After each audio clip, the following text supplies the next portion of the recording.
Hello student, अब हम लोग सीखेंगे एक्सरसाइज नंबर 3.2 का क्वेश्चन नंबर 2।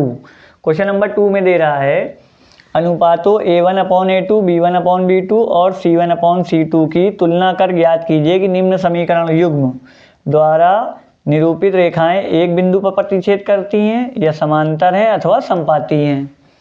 तो इसके लिए देखिए 3 क्वेश्चन दिए गए हैं और इसके लिए हमने आपको फार्मूला पहले लिखा लिया था। देखिए पहला क्वेश्चन करने का तरीका ये होता है, पहला क्वेश्चन जब करेंगे तो पहला क्वेश्चन यहाँ उतारा, देखिए 5x - 4y + 8 = 0 और दूसरा दे रहा है 6x + 6y 7x + 6y -9 = 0।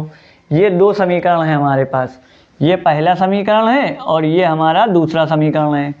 अब इसकी तुलना करते हैं हम लोग, और तुलना किससे करते हैं? तुलना हम लोग करते हैं a1x + b1y + c1 से तुलना करने पर।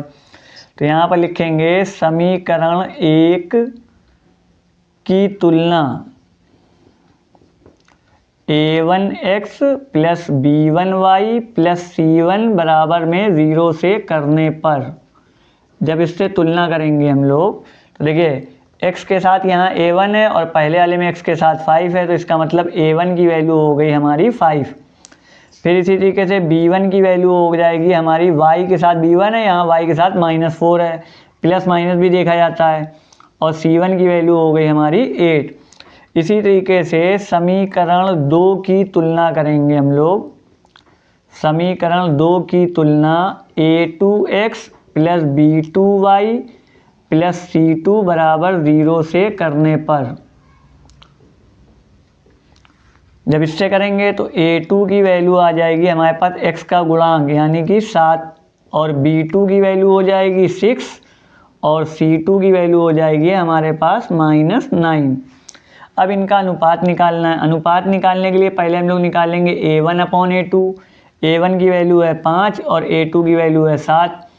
b1/b2, b1 की वैल्यू है -4 और b2 की वैल्यू है 6, और ये 2 से कट भी रहा है, 2 दूनी 4, 2 तिहाई 6, तो ये हो गया -2/3। फिर हम लोग निकालेंगे c1/c2। c1 की वैल्यू है 8 और c2 की वैल्यू है -9। सबसे पहला जो हमारा नियम है उसमें हम लोग पहले और दूसरे को देखते हैं।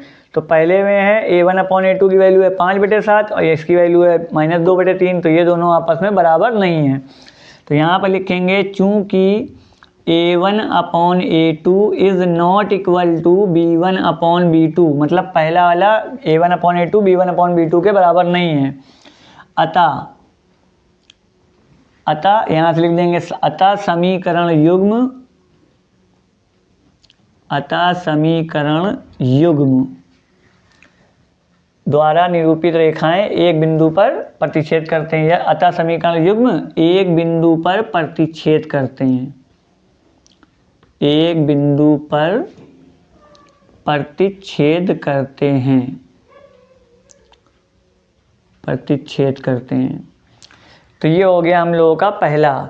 इसी तरीके से हम लोग दूसरा और तीसरा करेंगे। अब देखिए जैसे पहला नियम है कि a1/a2 is not equal to b1/b2, तो समीकरण युग्म एक बिंदु पर प्रतिच्छेद करते हैं, इसी को हम लोग अद्वितीय हल भी कहते हैं। इसी तरीके से हम लोग जब दूसरा निकालेंगे तो दूसरे वाले में देखिए दूसरा वाला जब निकालेंगे तो अगर दूसरा फार्मूला क्या होता है, a1/a2 = b1/b2 = c1/c2। अगर तीनों बराबर आ जाएं तो इसका मतलब क्या हो जाएगा, समपाती है। तो यहाँ पर लिख देंगे चूँकि a1/a2 = b1/b2 = c1/c2, अतः समीकरण युग्म समपाती हैं, ये लिख देंगे। ये दूसरा नियम होता है। इसी तरीके से तीसरा नियम होता है a1/a2 = b1/b2 is not equal to c1/c2। सिर्फ ये 3 नियम होते हैं, पहला ये है, दूसरा ये है नियम, और तीसरा ये है। पहले वाले में समीकरण जो है जब a1/a2 b1/b2 के बराबर नहीं होगा तो इसका मतलब समीकरण युग्म एक बिंदु पर प्रतिच्छेद करते हैं, और अगर तीनों बराबर होंगे तो इसका मतलब समपाती हैं, और ये हो जाएगा हमारा समपाती का नियम। और अगर पहला दूसरा बराबर है और तीसरा वाला बराबर नहीं है तो इस तरीके से ये हमारा समांतर को हो जाएगा। इस तरीके से बाकी दोनों सवाल कर लिए जाएंगे। अब देखिए तीसरा सवाल देखते हैं हम लोग। तीसरे सवाल में दिया गया है अनुपातों A1/A2 B1/B2 C1/C2 की तुलना कर ज्ञात कीजिए कि रैखिक समीकरण युग्म या निम्न समीकरण युग्म संगत हैं या असंगत हैं। जो पहला और दूसरा फार्मूला होता है जिसमें दोनों रेखाएं एक बिंदु पर प्रतिच्छेद करती हैं या संपाती होती हैं तो उसके जो है वो संगत होते हैं, और जो समांतर रेखाएं होती हैं मतलब A1/A2 = B1/B2 but not equal to C1/C2 तो वो समांतर जो होता है वो असंगत होता है। तो इसमें 5 क्वेश्चन है, इसी तरीके से इसके करे जाएंगे। देखिए जैसे पहला समीकरण दिया गया है 3x + 2y बराबर में 5, 2x - 3y बराबर में 7। तो पहले तो इसको बराबर में 0 कर लेते हैं। तो पहला लिखेंगे तो ये हो जाएगा 3x, पहला हो जाएगा हमारा 3x + 2y - 5 = 0, और दूसरा हो जाएगा 2x - 3y - 7 बराबर में 0। ये हो गया समीकरण नंबर 1 और ये हो गया हमारा समीकरण नंबर 2। फिर इसकी तुलना करेंगे, यहाँ लिखेंगे समीकरण 1 की तुलना A1x + B1y + C1 बराबर 0 से करने पर, जब इससे तुलना करेंगे तो देखिए A1 की वैल्यू हो जाएगी हमारी 3 और B1 की वैल्यू हो जाएगी 2 और C1 की वैल्यू हो जाएगी -5। इसी तरीके से समीकरण 2 की तुलना करेंगे A2x + B2y + C2 बराबर 0 से करने पर, जब इससे तुलना करेंगे तो A2 की वैल्यू हो जाएगी हमारे पास 2 और B2 की वैल्यू हो जाएगी -3 और C2 की वैल्यू हो जाएगी -7। अब हम लोग निकालेंगे, देखिए A1/A2 की वैल्यू तो ये हो गया 3/2, फिर निकाला B1/B2 की वैल्यू ये हो गया 2/-3, फिर निकाला C1/C2 की वैल्यू ये हो गया -5/-7, माइनस से माइनस कैंसिल हो जाएगा 5/7। सबसे पहले तो हम लोग पहले दूसरे को देखते हैं, तो पहला दूसरा बराबर नहीं है तो यहाँ पर लिख देंगे चूँकि A1/A2 is not equal to B1/B2 अतः समीकरण युग्म संगत हैं। इसमें सिर्फ हमको ये लिखना है संगत हैं या असंगत हैं, संगत हैं या असंगत हैं। अगर देखिए पहला फार्मूला बनता है तो इसका मतलब संगत है, दूसरा वाला बनता है जिसमें तीनों बराबर होते हैं A1/A2 B1/B2 और C1/C2। अगर तीनों बराबर हैं तब भी संगत है, अगर पहला दूसरा बराबर है और तीसरा वाला बराबर नहीं है तो इसका मतलब असंगत है। इस तरीके से करते हैं। अब हम लोग देखते हैं क्वेश्चन नंबर 4। क्वेश्चन नंबर 4 में दिया गया है निम्न रैखिक समीकरणों के युग्मों में से कौन से युग्म संगत या असंगत हैं। यदि संगत हैं तो ग्राफी विधि से उनको हल करना है, और अगर असंगत निकलेगा तो उसको हल करने की ज़रूरत नहीं है।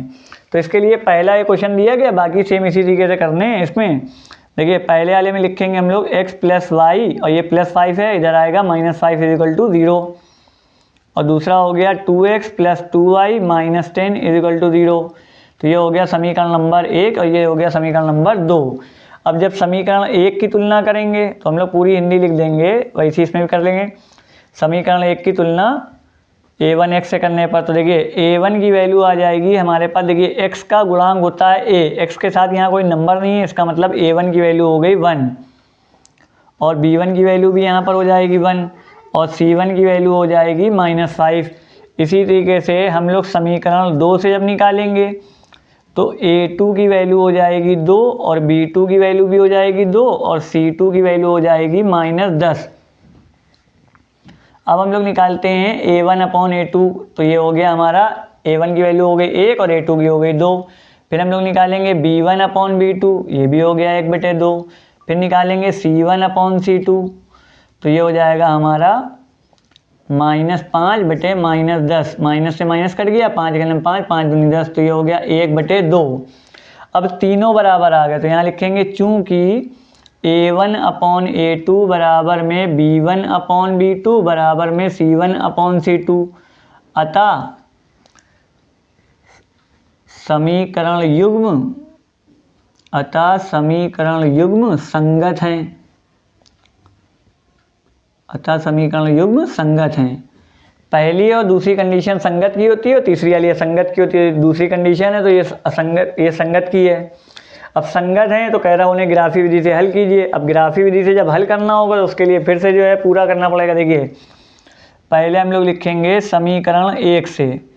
समीकरण 1 में दिया गया है x प्लस वाई माइनस 5 बराबर में 0, तो ये हो जाएगा x बराबर हो जाएगा 5 माइनस वाई, माइनस 5 उधर गया प्लस में और प्लस 5 उधर चला गया माइनस में।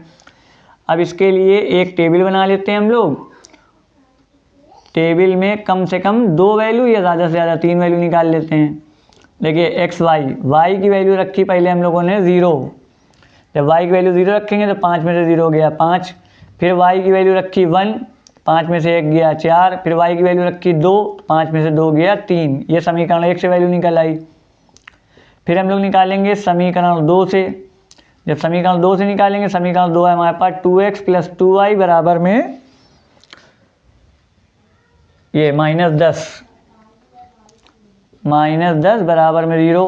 तो ये हो गया हमारा 2x बराबर में हो गया -10 उधर जाएगा प्लस 10 माइनस 2y। अब जो x के साथ जो नंबर है वो बटे में चला जाएगा।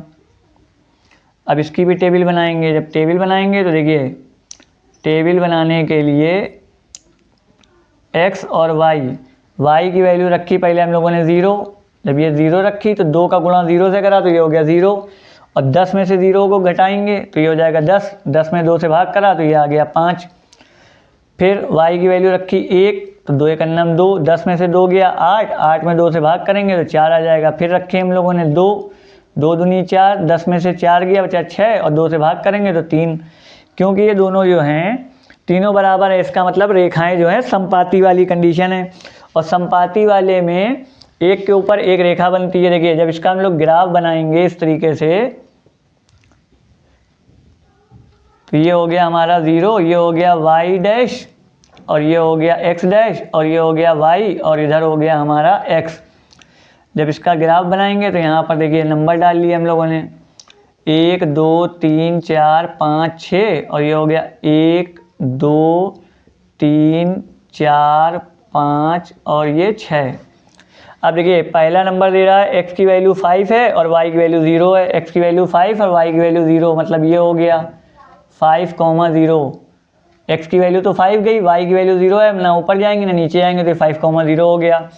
दूसरा x की वैल्यू 4 पे 1 है, 4 ये हो गया x की वैल्यू, और 1 यहाँ से इधर ले लेंगे, ये हो जाएगा हमारा, ये हो जाएगा 4, 1। फिर हो जाएगा 3, 2, 3 ये हो गया, और ये हो गया हमारा 2, तो ये हो गया हमारा 3, 2। अब इसको जो है सीधी रेखा मिलाती हुई लाइन खींच देंगे ये, और दूसरी रेखा जो है वो भी सेम नंबर है तो दूसरी रेखा भी उसी के ऊपर जाएगी। तो जब संपाती होते हैं तो हमको सिर्फ एक ही रेखा दिखाई देती है। संपाती का मतलब एक लाइन के ऊपर दूसरी लाइन होगी। तो इस तरीके से हमारा ग्राफ बन जाएगा, बाकी इसी तरीके से हो जाएंगे। और जब दोनों पहली वाली कंडीशन बनेगी तो पहली वाली अभी बताया था, उसमें दोनों रेखाएं एक दूसरे को काटती हैं, इस तरीके से काटते हुए नज़र आएंगी। जैसे कोई ग्राफ होगा तो उसमें दोनों रेखाएं इसे काटती हुई नज़र आएंगी। और समांतर वाला जो है वो असंगत वाला है, वो बनाने के लिए कह नहीं रहा है, कह रहा है यदि संगत है तो हल करना है वरना नहीं हल करना है। तो या तो ऐसे बनेगा ग्राफ और या तो इस तरीके का ग्राफ बनेगा, और बाकी जो है असंगत वाला बनाना नहीं है।